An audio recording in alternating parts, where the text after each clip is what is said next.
Majalah Time yang sangat respectful ya, respected gitu, yang sangat kita hormati, menobatkan Man of the Year. Wah, kalau dulu kan Man of the Year tuh Dalai Lama, ya kan, Nelson Mandela. Pecinta damai lah. Pecinta damai, all good men gitu. Kali ini yang dipilih adalah Zelensky. Nah, di sini yang kita bilang hipokritnya atau apa munafiknya Barat adalah dia diangkat menjadi Man of the Years gitu di majalah Time. Kita anggap karena kan Times itu kan representasi dari pemikir-pemikir dunia Barat ya. Nah, yang kita terkejut di saat yang sama adalah sekarang Ukraina tuh ofensif terhadap Rusia. Bahwa Biden itu mau bertemu Putin untuk membicarakan kemungkinan untuk perdamaian tuh. Damai. Ya makanya sebenarnya udah sampai ke sana, tapi tiba-tiba ini manusia yang saya bilang kan dari awal. Ini kan pemain pencari panggung aja dan kita udah pegel banget lah dibikin panggung sama dia. Yahudi kan, orang Yahudi Zelensky. Lah itu makanya kenapa dia melihat rakyat Ukraina menderita sih buat dia nggak penting. Bahwa dolar yang diprint sebelum tahun 2021 per Januari 2023 tidak berlaku. Jadi semuanya harus zero. War selalu ada pemainnya, selalu ada yang benefit. Ada bohirnya. Ada bohirnya. Nah, istilahnya bohir. Ada ijon. Iya. Nah.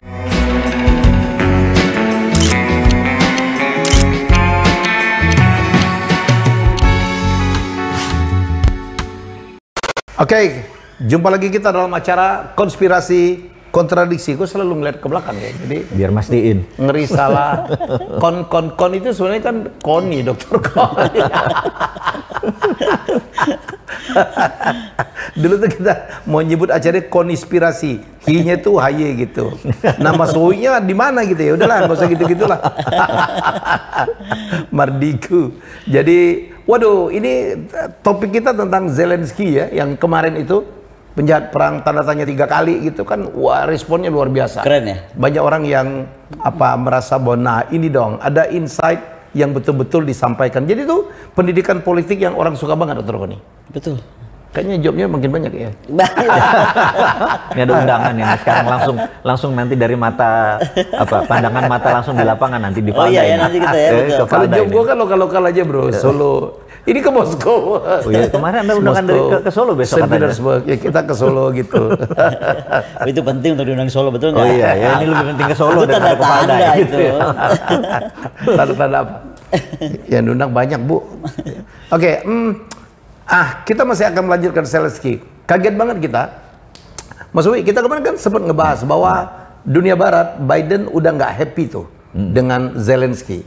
Yang terlalu demanding, yang create hoax gitu, yang hampir mengakibatkan perang dunia. Tapi lucu banget, majalah Time yang sangat respectful ya, respected gitu, yang sangat kita hormati, menobatkan Man of the Year. Wah, kalau dulu kan Man of the Year tuh Dalai Lama, ya kan, Nelson Mandela. Pecinta damai lah. Pecinta damai, all good men gitu. Kali ini yang dipilih adalah Zelensky. Dan uraiannya karena itu adalah tokoh yang tahun ini paling mempengaruhi berita, baik berita baik maupun berita buruk. Komen dong. Ngeri. Kita ke Mas Wei dulu lah. Saya sih nggak setuju ya. Masalahnya, tapi Times punya standar sendiri. Tapi kalau nanti punya Bosman punya Time sendiri ya, itu orang paling terakhir yang kita taruh mungkin sebagai seorang yang baik gitu ya kategorinya. Karena dia menyebabkan kehancuran karena keputusan politiknya. Dia menyebabkan kehancuran Ukraina karena keputusan politiknya. Sesungguhnya keputusan politik dia yang paling berdampak adalah sewaktu dia memaksa dirinya, memaksa negaranya untuk join NATO. Itu sudah diperingati berkali-kali oleh Putin. Jadi Putin pun masuk 2014 ke Crimea itu memperingati Ukraina. Kalimatnya adalah memperingatkan. Jangan, dia sebenarnya mau Ukraina tuh tadinya mau daerah otonomi khusus, terus mau berdamai kalau Ukraina tidak menyatakan dirinya menjadi anggota NATO. Nah, NATO kan fakta pertahanan, di mana dengan masuknya dengan masuknya Ukraina ke NATO, dia menjadi negara ex-Soviet ke-16.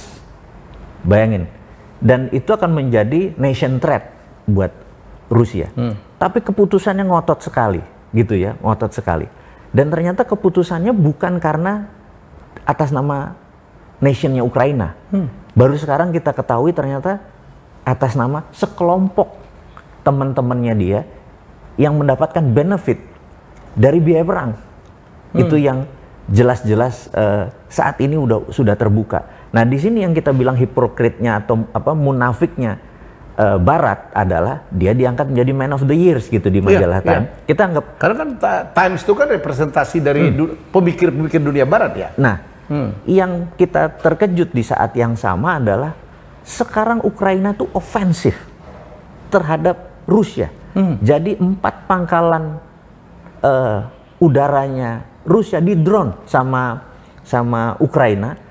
Bahkan sampai ke 300 km dari perbatasan Ukraina. Sudah masuk nih sekarang. Jadi hal ini bagi pengamat militer dan intelijen pertahanan itu bilang ini gila. Karena kalau dia sudah mulai ofensif, padahal dia udah dapat 4 provinsi itu. Enggak. Dia udah dapat 1 provinsi, udah tinggal 3 lagi nih. Gitu ya. Toto dia masuk ke dalam. Nah, di sini yang kita bilang kok Zelensky malah yang haus darah sekarang. Ini yang terus minta lagi pendanaan dari Biden, dan sifatnya minta mudah semakin alatnya semakin alat berat, semakin bukan sekedar senjata perang. Terakhir tuh perangnya di Ukraina, ini data lapangan, karena kalau di Kementerian Pertahanan tuh ada satelit yang bisa ngelihat. Itu roket itu sama tank sudah mulai berkurang. Sekarang perangnya one on one, udah pakai senjata pendek, perangnya udah jarak dekat semua. Udah head to head. Udah kombatan, sudah head to head. Nah, Toto dia pakai drone nembak jauh. Jadi mungkin ya, mulai minggu depan saya masih jadi meragukan bahwa perang ini akan berakhir, perang ini akan berkepanjangan. Ini saya meragukan karena mendadak dia ofensif. Dan kemarin Amerika menyangkal bahwa Ukraina punya kemampuan untuk menyerang, dan ini yang ngomong Blinken sendiri, Menteri Luar Negeri Amerika, bahwa Amerika tidak mengizinkan Ukraina untuk menyerang daratannya Rusia. Ini anak nakal ini. Dari mana senjatanya? Senjatanya ini menurut versi versi Rusia, dia menggunakan senjata ex-Soviet. Jadi dia diperbaiki senjata ex-Soviet, dia pakai drone. Jadi rupanya di situ kita baru tahu bahwa ternyata militernya Soviet dulu udah mempunyai drone. Padahal menurut kita drone adalah perang abad sekarang. Ternyata sudah punya. Jadi dia tidak berbeda nih karena dia pakai drone yang dilepas dari, saya lupa titiknya. Karena hanya dari 5 km dari perbatasan, tapi bisa 300. Ini masuk ke wilayah Rusia yang asli, masuk ke wilayah Rusia yang kemarin mengambil 3 wilayah Rusia. Nah, saya nanti nanti Mbak Koni melanjutkan, saya cari dulu kita nama kotanya. The Lady. Ya, buat aku sih yang pasti ini kayaknya counter Barat yang sudah keterlaluan lah. Bagaimana tiba-tiba di Time muncul sebagai Man of the Year, dan yang paling menarik dinyatakan bahwa karena bisa memberikan semangat kepada rakyat Ukraina untuk melawan. Itu kan kita kira begitu kan bahasanya dari Time itu. Aku sendiri belum pegang Time-nya, jadi tapi kira-kira itu gambaran besarnya. Nah, ini kan jadi aneh ya. Berarti kita harus mengusulkan kepada Time, dan percaya nggak suara kita didengar. Seperti dulu Gaddafi, kita harus usulkan jadi Man of the Year walaupun udah telat nih. Ya. Harus dong. Dulu Gaddafi juga mengobarkan semangat Libya yang gila-gilaan. Siapa lagi? Saddam Hussein. Gitu. Harus gitu. Harus. Jadi nggak boleh cuma Zelensky kalau memang mau dianggap konsisten dan mau mengobarkan semangat nasionalisme. Yang ketiga, selama ini misalnya dianggap Xi Jinping berbahaya karena akan berkepanjangan, itu pun harus Man of the Year karena mempengaruhi semangat rakyat Cina untuk terus Man of the Year ini kan definisi terakhir nih Bu adalah orang yang membuat berita. Newsmaker. Nah, tapi kalau udah berita jelek dibuat juga. Nah, itulah persoalannya. Karena Times itu kan media yang sangat punya reputasi. Itu kenapa tadi saya bilang kita harus usulkan aja. Kita ini kan suaranya didengar, betul nggak? Kita usulkan, jangan cuma Zelensky dong. Banyak Pak Jokowi juga mampu. Pak Jokowi udah pernah dengan G20-nya. Udah pernah gitu dong. Tesla aja tuh si Elon Musk. Itu Man of the Year. Tapi aku bilang orang-orang yang pembunuh-pembunuh yang dianggap dicap jelek-jelek itu. Tapi udah lewat, Bu. Gitu loh. Jadi ada fairness. Sungguh satu standar yang kita pertanyakan. Kemarin kan Man of the Year itu seorang yang baik lah ya. Orang-orang yang punya kontribusi terhadap kepada dunia, mampu merubah dunia, perdamaian gitu loh. punya sesuatu kontribusi terhadap kemaslahatan dunia. Ini kan setidaknya kawasannya gitu kan, betul. Gitu loh. Ya itu makanya ini udah seperti nah itu munafik namanya udah kita bilang. propaganda yang sudah keterlaluan lah gitu maksud saya. Saya pikir Times itu mengurangin reputasinya nih. Pertama ngurangin reputasinya, kedua Times mesti baca ini RKUHP kita. Tapi berikut, Ibu kayak gatel banget momen tadi. Ini bisa baca ini. Ini drone gitu kan? Attacks expose Russia vulnerability. Ini dari Deutsche Welle. Nah itu dari Deutsche Welle. Nah itu ada 4 kota, bisa dibacain aja itu kotanya. Wah, Kursk ya. Ryazan, Engels. Nah, ya gitu ya. Iya, Kursk itu cuman 150 km cuman, tapi yang 2 itu jauh. Itu 400 km dari perbatasan dan sebentar lagi bisa sampai Moskow atau Leningrad. Mampu mereka. Ternyata itu mengagetkan dunia tuh. Gitu. Ini kan nih nanti teman-teman semua bisa kita petanya, betul. Ini kan Moskow. Betul. Udah sampai sini nih dia. Ryazan. Oke. Sekarang kita kan? bahas nih Bu Koni. Ada apa nih gitu? Barat itu pun sekarang menurut saya sih pelin-pelan ya. Kemarin kayaknya ini anak nakal akan dipanis. Kita kan lihat Biden pernah berekspresi marah karena Zelensky minta tambahan. Kemudian Republikan di Amerika udah ngetatin mau diaudit tuh. Nggak bisa main kirim-kirim aja. Jadi kalau nggak salah saya pernah baca juga bahwa Biden itu mau bertemu Putin untuk membicarakan kemungkinan untuk perdamaian tuh. Damai. Ya makanya sebenarnya udah sampai ke sana, tapi tiba-tiba ini manusia yang saya bilang kan dari awal. Iya, kan pemain pencari panggung aja dan kita udah pegel banget lah dibikin Dan panggung ini sama kan dia. Yahudi kan, orang Yahudi Zelensky. Lah itu makanya kenapa dia melihat rakyat Ukraina menderita sih buat dia nggak penting. Dan di Ukraina pun dia juga tidak mendapatkan support 100%. Tidak, Kan kita sama lihat sekali Vitali Klitschko, seorang tokoh luar biasa ya, mantan Wali juara kota. dunia tinju tuh. Iya, wali kotanya Kelas berat, kan? wali kota Kiev gitu juga udah marah tuh, udah protes terhadap Zelensky. Jadi dia juga nggak dapat full support dari rakyatnya. Sebenarnya enggak, makanya tapi sekarang kenapa ini dimainkan terus? Kalau menurut saya banyak Ada pembenaran apa yang gitu? sedang dicari, betul nggak? Akhirnya sekarang negara pun berperasaan. Aku malah ini teori konspirasinya. Teori konspirasi. Jadi kita mundur sebentar nih. Ini teori konspirasi ya, teman-teman biar ini. Jadi Asik selalu kalau konspirasi itu kan kita menduga-duga ya. jadi tahun Jangan-jangan kita tahu tahun 1907 itu Amerika belum punya bank sentral. Lalu rapatlah ini para oligar nih. Jadi ada JP Morgan, ada Rockefeller, ada Rothschild, ada Goldman Sachs. Rapat, mereka mengarahkan untuk membuat bank sentral, yaitu di tahun 1907 mereka narik di bank New York Fed, narik, dananya nggak ada. Dia buat isu, kemudian ribuan orang menarik. Itu adalah the first rush di dunia. Kemudian 1907 mertuanya Rockefeller jadi ketua pokjanya parlemen si Aldrin ini untuk membuat RUU Federal Reserve. Akhirnya Federal Reserve berdiri yang dimiliki oleh 12 bank-bank federal yang dimiliki oleh mereka. JP Morgan, Jadi Federal Reserve Amerika ini kan beda dengan BI Indonesia ya? Beda. Nah, Hubungannya ke situ? undang-undang itu berdiri 1907 mulai, 1913 baru jadi, 7 bulan setelah itu dia create Perang Dunia Pertama untuk printing money. Jadi war selalu ada pemainnya, selalu ada yang benefit. Ada bohirnya. Ada bohirnya. Nah, istilahnya bohir. Ada ijon. Iya. Nah, ini kita lagi menduga nih. Karena dunia ini kemarin hanya dalam 1 tahun 35 triliun diprint oleh 4 negara. Amerika, Inggris, Jepang, dan Jerman.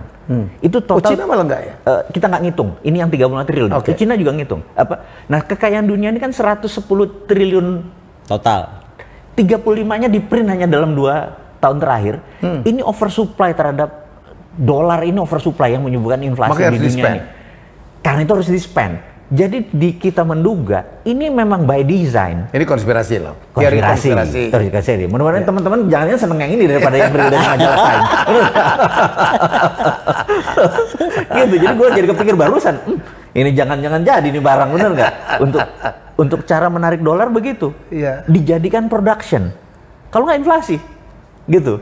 Atau kedua, ditarik Dan nanti. biaya perang itu kan mahal Ya kalau banget. ditarik udah pasti mau ditarik. Orang ada pengumuman dolar 2021 ke belakang. Itu benar nggak sih? Nah, ini jadi gini, saya begitu Benar tidak sekali lagi, mungkin supaya penonton mengikuti. Kita tiba-tiba saya mendapatkan kiriman bahwa dolar yang di print sebelum tahun 2021 Per Januari 2023 tidak berlaku. Jadi semuanya harus Jadi semuanya ditarik. zero.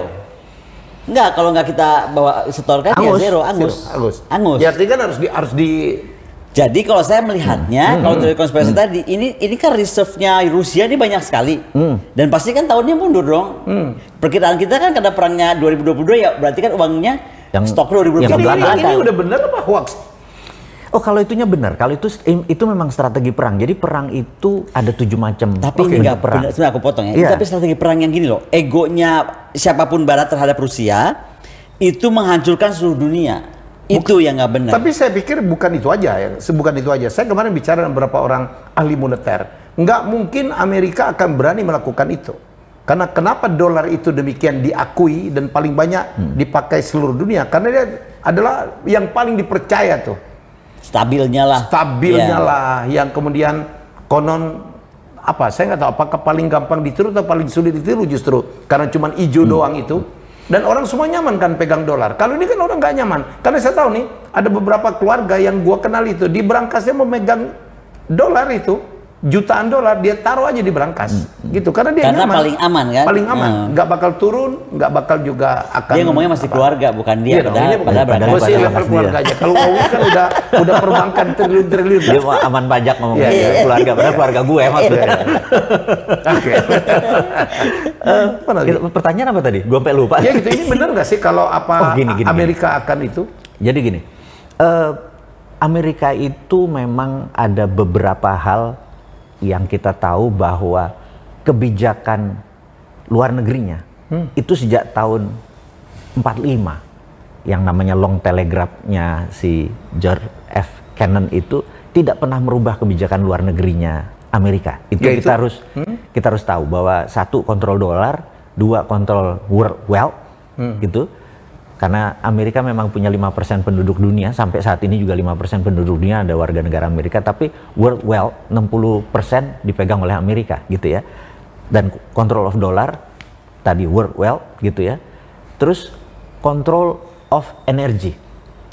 Kita boleh tahu, boleh aja yang menghasilkan itu Venezuela, boleh aja menghasilkan itu Timur Tengah, tapi teknologinya dari Amerika, bahkan dari 400 pemurnian atau refinery-nya, oil refinery, itu 80%. Saya dengar deposit minyak paling besar juga Amerika. Amerika. Dan Yang dia belum nggak mau mereka pakai dulu, explore dia mereka cari dulu keluar. Masih ada Iya, dia nyari keluar, dia yang keringin apalagi dulu luar. Alaska kita tahu ya, salah satu Nah, deposit. itu jadi kontrol dolar, kontrol world wealth, kontrol energi, itu adalah foreign policy. Mau Biden yang udah udah pikun gitu ya, mau diganti nanti Trump, mau diganti nanti anak muda Ivanka kayak mau jadi gitu ya. Itu yang kata Pak Hendro Priyono ya, bahwa seolah-olah Biden siapa kayak Trump itu tinggal cuman ngejalanin aja gitu. Ngejalaninnya karena foreign policy mereka fix gitu ya.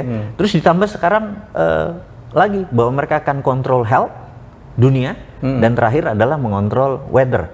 Jadi Ini yang mengerikan. climate exchange itu climate perubahan itu malah tidak ada, yang ada climate war yang ada gitu. Nah, setuju nggak nih? makanya aku tuh kemarin waktu pada saat G20 itu mengumumkan dan semua orang seolah-olah bangga ada dunia 30% wilayah laut dan wilayah daratan dunia itu akan dilindungi. Itu kan begitu kita seolah-olah bangga. Padahal itu is another kind of operation military other than war nantinya. Pertanyaannya misalnya gini, siapa yang bilang misalnya atau menentukan berhak misalnya Natuna berbahaya atau dalam kondisi damage kalau kita nggak bisa counter, atau Laut Cina Selatan atau apapun. Kalau kita tuh kenapa main tanda tangan aja, karena disitulah kemampuan operasi militer selain perang menurut aku. Yang di kita itu sekarang dianggap operasi militer selain perang itu cuman menjaga OVIDNAS, objek vital nasional, menjaga VVIP. Padahal operasi militer other than war itu udah tadi bagaimana lingkungan orang kalau dia tidak mampu kita bisa masuk ke sana atas nama keamanan dunia. Nah, berarti nih kalau kita ngomong kayak gini tadi ya, kalau dari pembicaraan ini satu teori gue selama ini bener dong. Negara itu harus berpikir betul-betul realis gitu. survival of the fittest. Realistis, ya. Iya. Survival of the nation. The fittest aja, mau nationnya kayak mau orangnya kayak mau Oke, pemimpinnya. jadi siapa yang fit, dia yang survive. Dia yang survive. Karena kayak gini kan bukti nih, dia bisa ngatur dolar sembarangan, yang selama ini percaya dia bisa ngatur harga orang yang punya barang kita yang ngatur dia, iya kan? Ya, minyak disuruh turun 60. Ya gitu. coba bayangin barang-barang siapa coba, ngeri sekali kan? Nah, terus yang paling gila lagi, begitu dia perlu boneka, mau boneka ini aneh, boneka ini mah hampir mendetumkan perang dunia ketiga, boneka ini pembohong, tetap aja diangkat jadi Times Man of the Year kan udah kacau. Tahu nggak nih titik paling awalnya? Jangan dulu begini dulu Pak, ini ada lebih mengejutkan lagi. Ini pertanyaan menarik. Kita masih harus percaya demokrasi nggak sih? Gimana kalau ini kita bahas di episode selanjutnya? Oh siap. Panjang nih, udah lebih dari 20 menit. Kita punya kata patokan gitu ya. Jangan lebih dari 20 menit. Nantikan di episode selanjutnya. Ini bakal seru. Kita tuh kadang-kadang kita nggak ngerencanain mau ngomong apa, ngalir aja gitu. Itulah Bu Koni dan Mardigo. Kalau saya cuman ya ngatur-ngatur traffic aja. Kita jumpa lagi di episode selanjutnya. Bye bye.